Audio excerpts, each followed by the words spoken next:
Kalau kau tidak disiplin, tidak menghargai waktu, kau tidak menghargai umurmu dan kau tidak menghargai umur orang lain. Makanya di antara pekerjaan yang paling saya jengkel menunggu.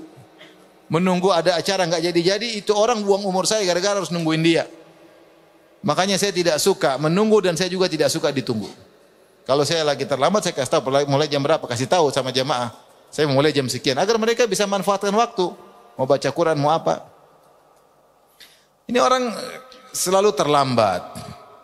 Bikin orang lain juga semua pada menunggu. Dia membuang umurnya, membuang umur orang lain. Gara-gara dia. Zalim sama orang lain. Ya. Zalim sama orang lain. Seperti apa contoh? Kalau kita umroh rame-rame atau haji rame-rame. Kita bilang jam 10 berangkat. Molor. Jamaah ada yang setengah 10 sudah di bis nungguin. Ada yang molor santai. Kemudian turun jam 10.15 merasa tidak bersalah. Dia nunggu dari tadi 45 menit nungguin kamu, tahu enggak? Tidak merasa. Itu apa itu? Karena itu pola hidup sehingga dia bawa ketika haji dan umrah. Tidak merasa bersalah. Padahal orang nunggu, ada yang sampai nunggu setengah mati, gara-gara dia kita nggak jalan karena satu rombongan. Kalau dia nggak turun nggak jalan, zalimi orang, seperti itu. Nah Ramadan ngajarin kita disiplin.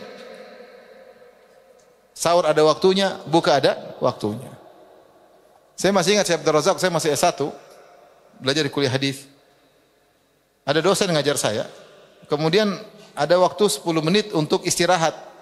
Perpindahan dari satu hisah ke hisah berikutnya, jam 1 ke jam berikutnya. Ini dosen ceramah terus, nggak keluar-keluar. Syekh Abdul Razak datang langsung ketuk pintu. Maaf, ini waktu untuk mahasiswa biar mereka istirahat. Ditegur itu dosen. Disiplin. Ya karena kalau ini dosen tidak keluar, langsung lanjut jam berikutnya, mahasiswa tidak siap karena tiba-tiba pelajaran berikutnya. Beda kalau mereka istirahat sebentar. Hidup disiplin. Kalau disiplin, insya Allah lebih baik. Disiplin dalam belajar, disiplin dalam mencari nafkah, disiplin dalam beribadah, disiplin dalam, insya Allah. Ngajarin kita tentang pentingnya waktu, Ramadan mengajar kita tentang pentingnya waktu dan disiplin. Ini zaman sekarang orang banyak tidak disiplin. Ya. Di sekolah tidak disiplin, kerja tidak disiplin, jadi murid tidak disiplin, jadi guru tidak disiplin. Jadi suami tidak disiplin. Jadi istri apalagi tidak disiplin.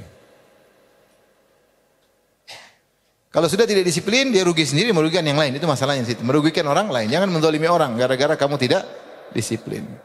Karena terkadang efek domino, gara-gara kau tidak disiplin, akhirnya yang lain juga pada kena ya.